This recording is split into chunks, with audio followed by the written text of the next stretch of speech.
여러분 한 주 동안 잘 지내셨어요? 금요일 밤이라 피곤하고 힘드실 텐데 여러분 이 자리에 함께 해주신 모든 분들에게 또 감사의 말씀을 드리고요. 여러분 이 시간 올해 첫 우리 금요 기도회죠. 여러분 이 한 해 기도와 말씀이 여러분의 삶 가운데 가득 풍성할 수 있기를 간절히 축복합니다. 어렵고 힘든 일들을 만나실 때마다 우리에게 우리 주님이 함께 계심을 늘 기억하시고요. 그 자리에 엎드려 기도할 때 우리 하나님의 놀라운 은혜와 능력이 우리 모든 성도들에게 풍성히 임하시기를 간절히 축복합니다. 여러분 그 복음서 가운데에서 제가 전에도 한번 이런 말씀을 드린 적이 있습니다. 이런 복음서가 4개가 있죠. 여러분 4개의 복음서 중에서 가장 짧은 복음서가 뭐죠? 네, 마가복음이죠. 여러분 그 말은 마가복음과 예를 들면 다른 복음서에 나오는 공통된 내용들이 있을 때 여러분 거기에서 제일 짧게 표현하는 것이 마가복음이란 뜻이 아니겠습니까? 마가복음이 가장 문장도 간결하고요. 어떤 사건을 다룰 때 다른 복음서들보다 훨씬 더 짧게 다룹니다. 그런데 마가복음에서 유독 길게 다루는 말씀들이 있어요. 몇 가지 사건들 같은 경우에는 마가복음이 가장 길게 다루거든요. 근데 그 중에 하나가 오늘 보호 말씀의 내용입니다. 이런 오늘 보호 말씀이 마태복음과 누가복음에도 나오거든요. 근데 이 내용을 이 마가복음에서는 총 몇 절에 쓰고 있죠? 25절에서 34절이니까 10절이죠. 여러분 그런데 마태복음은 딱 3절, 그리고 누가복음은 6절에 말씀하고 있습니다. 이상하죠? 마태복음과 누가복음이 마가복음보다 훨씬 더 긴데 오히려 본문에 나오는 이 사건은 짧게 다루거든요. 여러분 그러니까 마가가 오늘 본 말씀의 내용을 길게 다루는 이유는 여기에 마가가 이 하나님의 말씀을 기록하면서 예수님의 삶, 특별히 믿음에 대한 내용을 기록하면서 마가에게 정말 잊을 수 없는 귀한 은혜의 사건이 되었다라는 뜻이거든요. 이 본 말씀을 보시면 이 혈루병에 걸렸다가 예수님으로 인해서 낫게 된 이 여인을 표현하는 그 서술어들이 표현하는 말들이 있습니다. 25절에서 26절 말씀을 보시면 총 5가지가 나와요. 제가 잠깐 요약해서 말씀드리면 이렇습니다. 몇 가지 단어들인데요. 12년, 많은 괴로움, 가진 것을 다 허비, 아무 효험이 없음, 도리어 더 심해짐. 여러분 제가 말씀드린 이 단어들 들으실 때 느낌이 오시죠? 여러분 그러니까 이 혈루병 걸린 여인이 얼마나 많은 어려움을 겪었는지를 우리는 짐작할 수가 있습니다. 건강도 상했고요. 몸뿐만 아니라 마음도 만신창이가 되죠. 여러분 그 당시에 의사들은 기본적으로 남자들이거든요. 여러분 그런데 이 혈루병 걸린 여인이 산부인과 쪽으로 병이 있을 때 그것을 남자들에게 남자 의사들한테 이야기하고 또 치료받는 과정들이 얼마나 어렵고 힘들었겠습니까? 더군다나 12년이나 되었으니까요. 그 치료의 과정 자체도 너무 수치스러웠을 것이고 또 우리가 말씀드렸던 것처럼 모든 재산을 다 허비하게 됩니다. 아무것도 남은 게 없어요.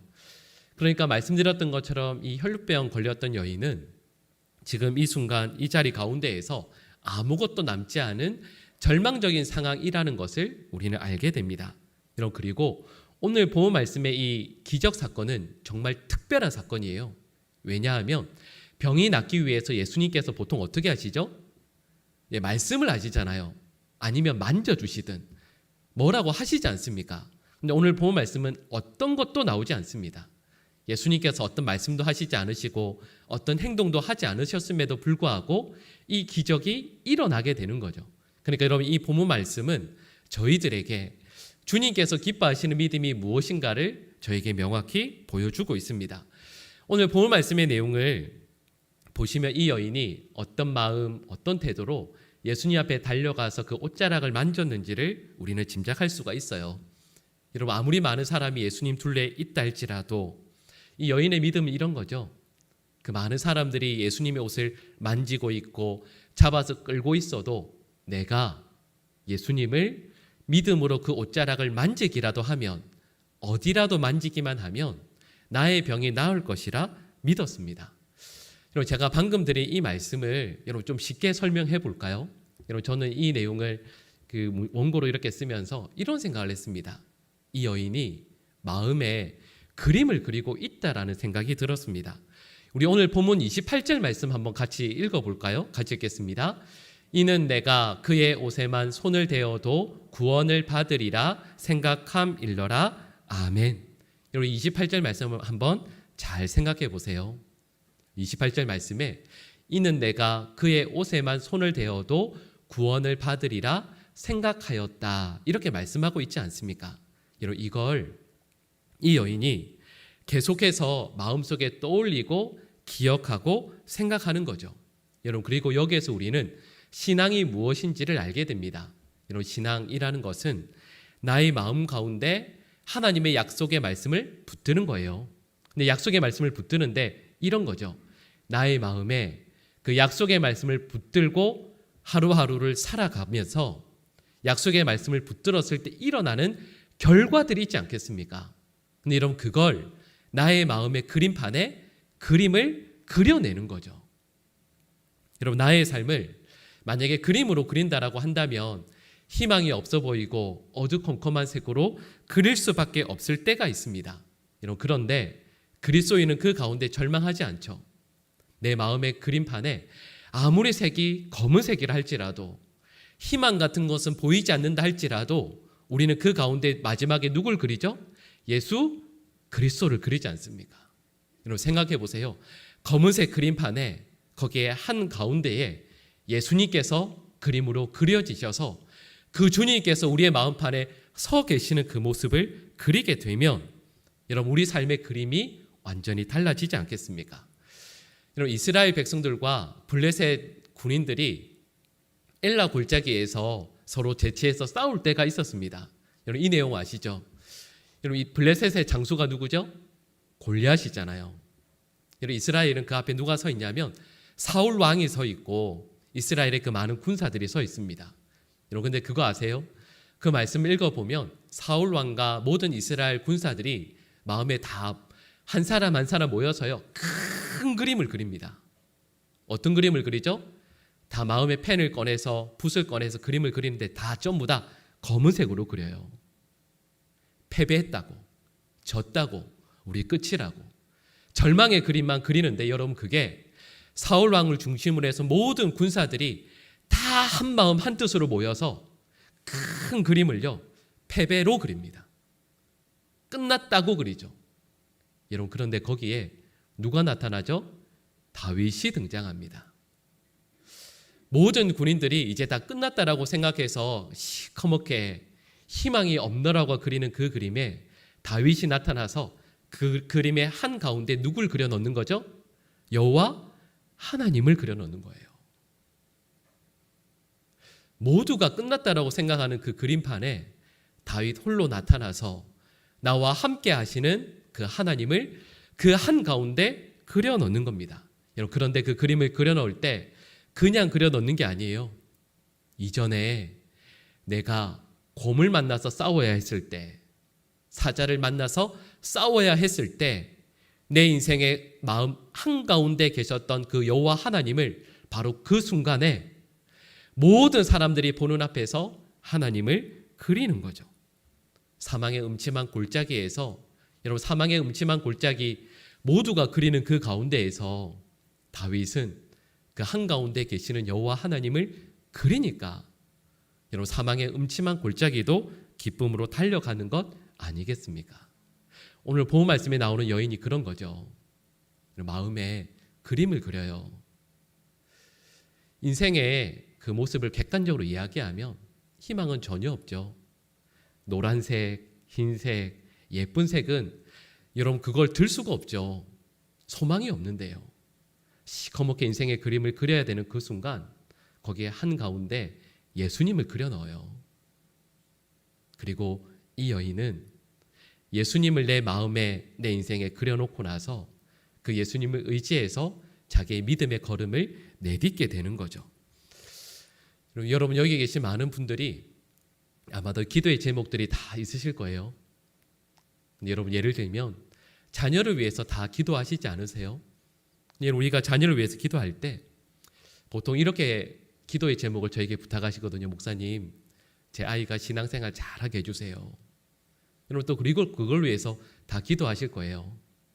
여러분 근데 애들이 왜 이렇게 말을 안 들어요? 신앙생활 잘 안 하잖아요. 여러분 내 자녀들이 믿음 생활 잘 안 해서 속상할 때 제가 조금 전에 말씀드렸죠. 믿음이라는 것은 하나님의 약속의 말씀을 붙들고 간절히 기도했을 때 그 결과를 나의 마음의 그림판에 그리고 나서 그걸 붙들고 기도하는 거예요. 이런 거죠. 자녀를 위해서 기도하실 때 우리의 마음에 그림을 그리는 거예요.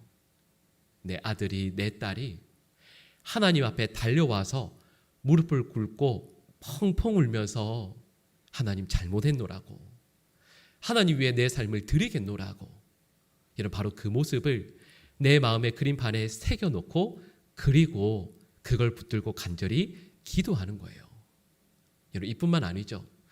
우리 인생에 많은 기도의 제목들이 있을 때 하나님 이렇게 해주세요, 이렇게만 하는 것이 아니라 그 기도의 내용들이 응답되었을 때를 내 마음의 그림판에, 비록 그림 실력은 없어도요, 그걸 그려놓고 하나님께서 이렇게 응답해 주실 것을 간절히 소망하며 기도하는 것.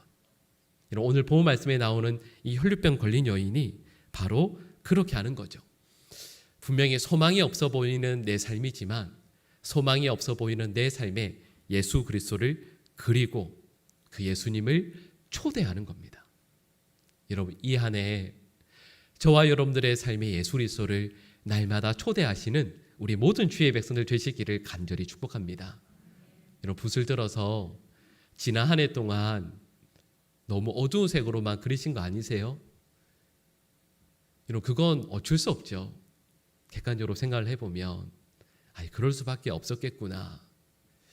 여러분, 마지막 그 붓을, 우리 인생의 붓을 다 검은색, 회색으로 칠하고 나서 던져놓는 것이 아니라 거기에 예수 그리스도를 초대하고 예수님께서 서 계시는데 다른 데 가시는 게 아니라 내 인생에 우리 주님께서 영원히 나와 함께 하시는 인생의 그림을 그리고 나서 그분을 바라고 소망하게 된다면 여러분, 이 한 해는 우리 인생에 정말로 멋지고 복된 한 해가 될 줄로 믿습니다. 여러분, 그래서 이 28절 말씀에서요, 좀 전에 우리가 읽었던 생각함 이러라 라는 이 말씀이 여러분 어떤 의미냐면, 여러분 우리는 생각하였겠구나 요 정도잖아요. 여러분, 이 말씀은 헬라어 시제로 보면 이런 뜻입니다. 이 말은 부단한 반복입니다. 예전에 그냥 예수님 앞에 달려오기 전에 한번 생각했다라는 뜻이 아니에요. 여러분, 이거 처음 생각했을 때, 예수님 앞에 내가 달려나가야겠다라고 생각했을 때, 여러분 예수님 앞에 달려나가는 게 결코 쉽지가 않습니다. 정말 어려운 일이에요. 여러분, 이 말씀에 대해서 설교를 많이 들어서 아시겠지만, 여러분 이 28절에서 생각함이러라는 이 말씀을 27절 후반부와 28절 그 말씀의 내용을, 원문의 내용을 살려서 제가 다시 번역을 해서 읽어드리면 이렇게 말씀드릴 수 있습니다. 여러분, 성경 가지셨으면 한번 천천히 보시면서 제가 읽어드리는 것과 한번 대조해 보세요. 이렇게 말씀드릴 수 있습니다. 그녀는 예수님의 옷에 손을 대었다. 왜냐하면 그녀가 계속해서 이렇게 스스로에게 말했기 때문이다. 만약 내가 그분의 옷을 만지기만 해도 나는 치유받을 것이다. 자, 여러분, 여기에서 중요한 게 있습니다. 자, 좀 제가 읽어드렸던 중간에서 이렇게요. 왜냐하면 그녀가 계속해서 이렇게 스스로에게 말했기 때문이다. 여러분, 이건 단순히 스스로에게 계속해서 자기 암시를 거는 게 아닙니다. 여러분, 이건 이런 의미죠. 이건 예수님에 대한 절대적인 신앙을 의미합니다. 예수님께 나아가면 반드시 고침받는다라는 믿음인 거죠. 제가 좀 전에 말씀드릴 때 이 여인이 예수님께 나아갈 때 장애가 많다라고 말씀을 드렸어요. 아마 아실 거예요. 여러분, 이 여인이 앓고 있는 병이 구약의 율법의 용어로 이야기하면 유출병입니다. 그리고 유출병을 앓고 있을 때에는 결코 사람들이 모여있는 곳에 나아갈 수가 없습니다. 왜냐하면 누군가와 닿기만 해도 그 사람은 나 때문에 부정하게 되거든요. 그러니까 이 여인은 사람들이 모여있는 곳에 결코 나아갈 수도 없고, 만약에 그 많은 사람들, 예수님 앞에 모여있는 사람들 가운데에서 딱 한 명이라도 나를 알아보는 사람이 있으면 이 여인의 삶은 진짜 말 그대로 끝날 수도 있습니다. 그러니까 여러분, 이 여인이 내가 예수님께 나아가야 되겠다라는 결단을 했지만 그 결단은 곧 무너지겠죠. 근데 또다시 결단하는 겁니다. 근데 그 결단이 무너져요. 근데 또 결단하는 거예요. 언제까지 결단할까요? 예수님 앞에 나아갈 때까지. 그러니까 이 혈루병 걸린 여인은 계속해서 스스로를 향해서 선포하고 있는 겁니다. 예수님을 향한 믿음이 무너지지 않도록. 우리는 이렇게 생각합니다. 우리가 주님을 향한 믿음을 한번 가지면 그 믿음이 결코 무너지지 않는 게 믿음이 훌륭한 거라고 생각해요. 물론 그런 분도 계시겠죠. 근데 여러분, 대부분의 분들은 그렇지 않습니다. 대부분의 사람들은, 대부분의 성도들은 믿음의 결단을 하지만 어려움이 떠오르게 되면, 마주쳐야 할 시험, 난관을 만나게 되면 떠올리기만 해도 나의 결단이, 나의 믿음이 무너지는 걸 경험하죠. 그런데 여러분, 믿음이라는 것은 그때에도 나의 영혼을 향해서 하나님의 말씀을, 나와 함께 계신 예수 그리스도를 계속해서 선포하는 겁니다. 여러분, 우리 시편 42편 5절 말씀인데요, 우리 같이 한번 읽어볼까요? 내 영혼아, 내가 어찌하여 낙심하며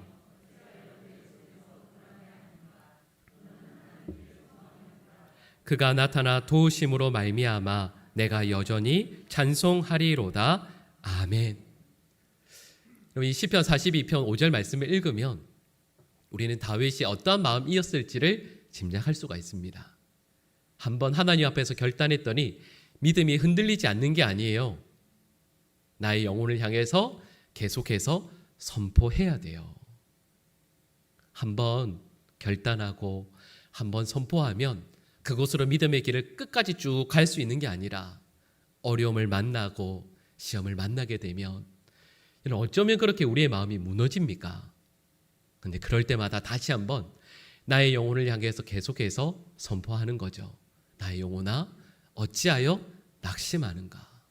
어찌하여 쓰러져 있는가? 우리 하나님께서 함께 계시는데. 여러분, 이 여인이 나와 함께 하시는 그 하나님, 그분을 바라보면서 계속해서 나의 영혼을 향해서 선포해요. 예수님 만나러 가야 된다고. 예수님 앞으로 나아가지 않으면 나에게 소망이 없노라고 선포하는 거죠. 여러분, 이 안에 저희들이 믿음의 길을 걸어갈 때 여러분 그러셨죠? 여러분, 우리 희망의 예배 때 믿음의 결단 크게 하셨죠? 왜 이러세요? 하셨죠? 첫 주일 예배 때도 결단하시지 않으셨습니까? 새벽 예배든 아니면 영상으로 새벽 예배 보시면서도 그래, 이 안에 새벽 예배도 열심히 하고 기도의 자리도 안 떠나고 말씀으로 살아야겠다. 여러분, 그런데 올 초에 품었던 그 생각이, 여러분, 제가 예언의 은사는 없지만 예언하자면 정말 많이 흔들리실 겁니다. 여러분, 우리의 마음이 흔들릴 때마다 어쩌면 이 여인은 실제적인 두려움이죠. 나갔다가 누군가를 만나면 죽을 수 있잖아요. 여러분, 그런데 그런 두려움이 들 때마다, 마음이 어려워지고 쓰러질 때마다 이 여인은 계속해서 생각해요. 계속해서 선포해요. 예수 그리스도 아니고는 나에게 소망이 없노라고. 여러분, 이 한해 여러분, 이 믿음의 결단이 아름답게 계속해서 이어질 수 있기를 간절히 축복합니다. 스스로의 마음을 주님을 의지해서 계속해서 세워나가시고, 어렵고 아무리 힘들어도요, 그 하나님 때문에 예배의 자리로, 기도의 자리로 계속해서 나아올 수 있는 하나님의 백성들 되시기를 간절히 축복합니다. 여러분, 솔직히 이야기하면 그럴 때가 있습니다. 여러분 많이 들어보셨죠? 왜 어떤 목사님들이 예수님 비 오는 수요일에 오세요라고 기도한다고 들어보셨죠? 재림하실 때 비 많이 오는 수요일에 오셔서 들어보셨을 거예요. 저는 그런 것까지는 아니고 걱정이 될 때가 실은 많이 있어요. 비가 많이 오거나 또 실은 눈이 올 때는 또 어른들께서는 조심하셔야 되니까요. 근데 여러분, 생각해보면 그렇습니다. 비가 많이 오면 이게 교회 나가기 어렵겠구나라고 생각할 수 있지만, 비 오는 것과 교회 나가는 건 무슨 상관이 있겠어요, 그죠? 이게 또 여러분 인생에 어려움이 있는데 그것 때문에 하나님께 등을 돌릴 이유가 되겠습니까? 오히려 더 하나님을 의지해야죠. 아니 이렇게 삶이 어렵고 힘든데 하나님까지 등을 돌리면 우린 누굴 의지하겠어요? 아무리 어렵고 힘들어도 내가 이해할 수 없는 어떻게 하나님께서 이러실 수 있나라는 생각이 들 때마다 그럴수록 더욱더 하나님을 의지하고 하나님을 붙들 수 있는 이 복된 한 해가 될 수 있기를 간절히 축복합니다. 제가 좀 전에 말씀드렸던 이 내용이 실은 그런데 정말 어려운 일이에요. 이 여인이 말씀드렸던 것처럼 유출병이고요, 혈루병에 걸렸잖아요. 이 내용이 어떤 거냐면, 예를 들면 이 여인이 만약에 그냥 무심코, 여러분 혹시 오늘 카페 가신 적 있으신지 모르겠어요? 여러분 카페에서 어느 자리에 앉았는지, 몇 번째 자리에 몇 시부터 몇 시까지 앉으셨는지 기억나세요? 보통 그러지 못하실걸요? 근데 이 여인은 어느 곳에 가서 무심코 앉기만 하면 그 자리가 부정해집니다. 그래서 나중에 모르고 누군가가 그 자리에 앉으면 그분도 부정하게 되는 거예요. 이런 구약의 율법에 의하면 이 여인은 부정을 전염시키며 다니는 사람입니다. 내가 앉은 자리, 내가 만지는 사람, 심지어는 내가 잠깐 만졌던 그릇, 수저, 모든 것들이 다 부정케 돼요. 그리고 아시죠? 구약의 율법에서 부정케 된 사람은 뭘 못하냐면 예배를 못 드립니다. 하나님께 제사를 못 드린다라는 말이 무슨 말일까요? 부정에 있는 기간은 그 기간 동안은 하나님으로부터 떨어져 있다라는 뜻이에요. 혈루병 걸린 이 여인은 하나님으로부터 몇 년 동안 떨어져 있었죠? 12년이요. 여러분 생각해 보세요. 이스라엘 백성들에게 하나님께 예배하고 하나님을 섬기는 일은 목숨과 같은 일이에요. 근데 이 여인은 12년 동안 한 번도 하나님께 나아갈 수 없었던 여인입니다. 여러분 그러니까 이 여인은 삶의 자리를, 아까 제가 처음에 검은색의 정말 절망 없는 인생의 그림이라고 말씀을 드렸는데, 그게 정말 절망인 이유는 이 여인은 하나님으로부터 단절된 삶을 12년이나 살아왔기 때문입니다. 아무도 곁에 안 와요. 곁에 못 오죠. 남편이 있었다면 틀림없이 버림받았을 거예요. 자녀가 있다고 해도 자녀도 그 옆에 올 수가 없습니다. 그러니까 이 여인은 말 그대로 어느 누구도 곁에 없는 사람이죠. 여러분 그런데 이 여인이 예수님께 나아옵니다. 여러분 이게 어떤 의미인지 아세요? 원래는 이런 거예요. 이 여인은 누구든지 자기가 만지면 나의 부정함이 그 사람에게 전염돼요. 그걸 알아요. 근데 이 여인이 예수님께 나온다는 의미가 뭘까요? 내가 누구든지 만지면 그 사람은 부정해지지만 내가 예수님을 만지면 예수님의 거룩함이 나의 부정함을 이기고 내가 거룩하게 될 것임을 믿는 겁니다. 이게 믿음이죠. 우리의 삶을 생각해 보면 그렇습니다. 여러분 자녀 기르신 분들은 잘 알 거예요. 저도 자녀들이 있지만 여러분 어느 부모님이 자녀를 대충 기르겠다고 하시는 분이 누가 계시겠어요? 다 잘 기르시고 싶어 하시죠. 여러분 그런데 자녀를 기르면서 나의 가치관, 나의 생각, 나의 뜻을 가지고 자녀를 열심히 기르잖아요. 내가 열심히 손을 대요. 근데 이상하죠? 자녀들에게 내가 손을 대면 될수록 자녀가 거룩해지는 게 아니에요. 자녀들의 삶을 내가 만지면 만질수록 내 자녀의 삶이 더 힘들어져요. 정말 이상하죠. 내가 원하는 어떤 일을 잘 해보려고 해요. 그래서 자꾸 내가 손을 대요. 근데 그 일이 잘못돼요. 근데 오늘 본문 말씀의 내용은 이런 거예요.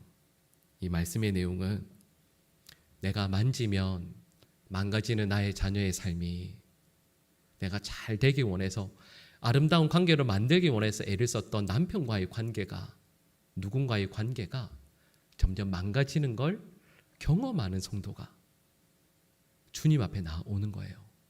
주님, 제가 아무리 손을 만지고 아무리 애를 써도 제가 만지는 사람마다, 자녀들마다 부정해지고 나빠져요.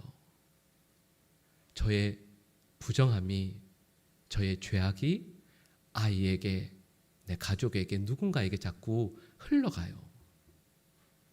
그러니까 예수님, 제가 예수님 만지니까 주님의 거룩함이 저에게 와주세요. 여러분, 그래서 우리는 여기에서 믿음이 뭔지를 알게 돼요. 여러분, 믿음이라는 건 내가 아무것도 할 수 없다라는 걸 고백하는 거예요. 그리고 또 다른 의미로는 예수 그리스도의 거룩함, 예수 그리스도의 정결함, 예수 그리스도의 성품과 그 삶이, 그 복음이 이 더럽고 악한 나의 삶에 들어오게 될 때, 나의 삶에 나의 마음을 채우게 될 때, 그제서야 진정한 변화가, 놀라운 은혜가 내 삶에 시작된다라는 걸 믿는 거죠. 여러분, 그래서 이 여인이 그런 마음으로 예수님의 옷자락을 만집니다. 그때 예수님이 이렇게 반응하시죠. 누군가가 내 옷에 손을 대었다. 근데 제자들이 뭐라고 그러죠? 아니 예수님, 그게 무슨 말씀이냐고.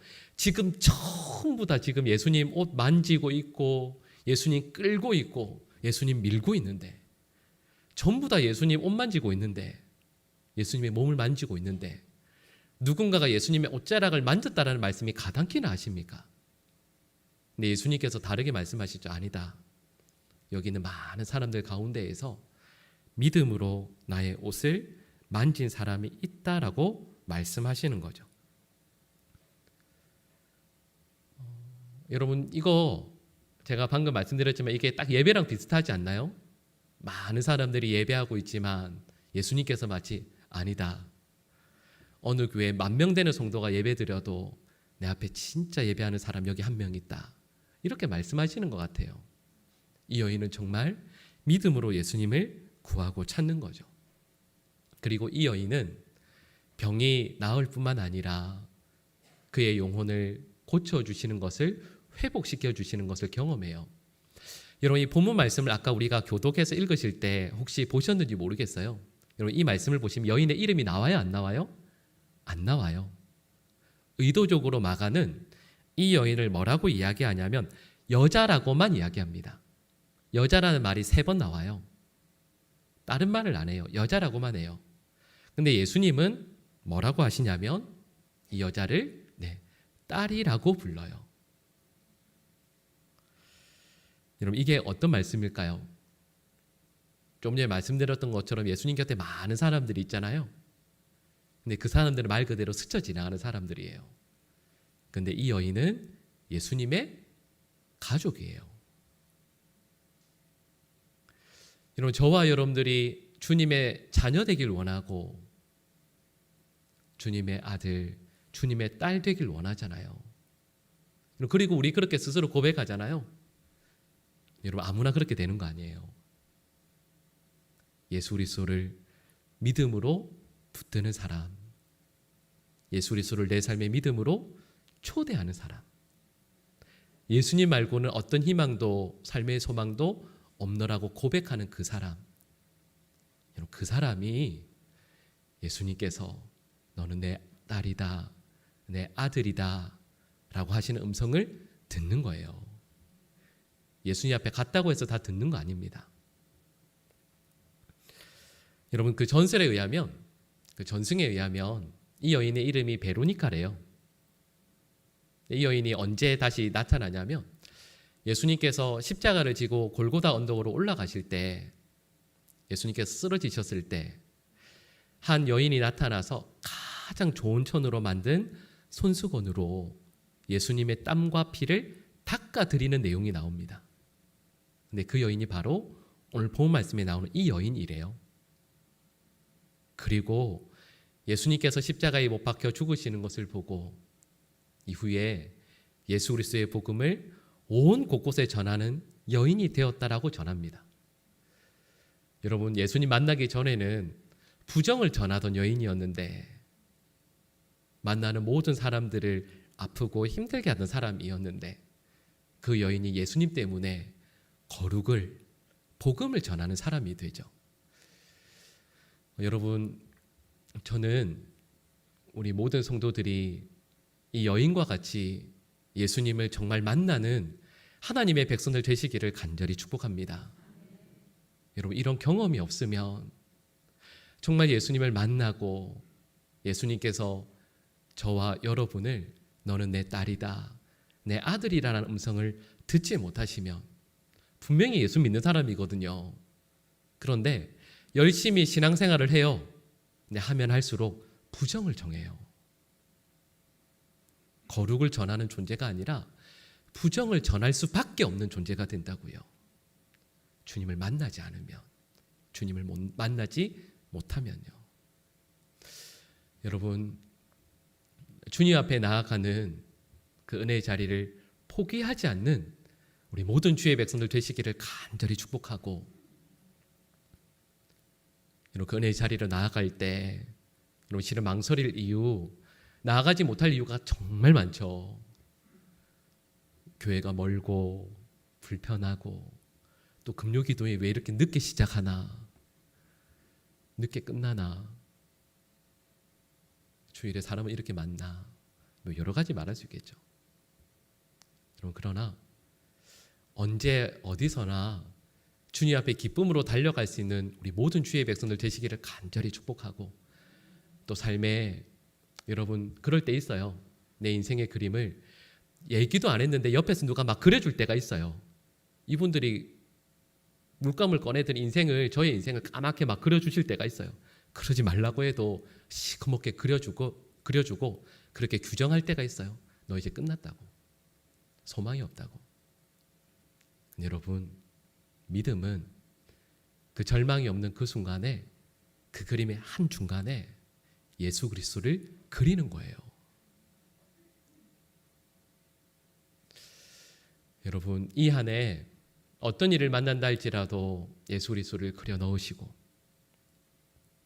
그 예수님으로 인해서 어떤 일들을 만난다 할지라도 넉넉히 이겨내는 이 한 해 되시기를 간절히 축복합니다.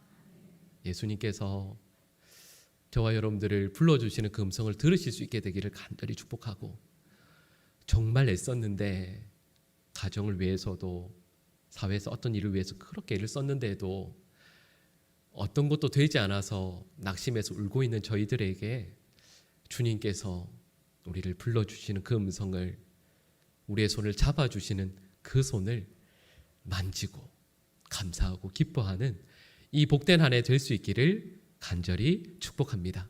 우리 잠깐 기도.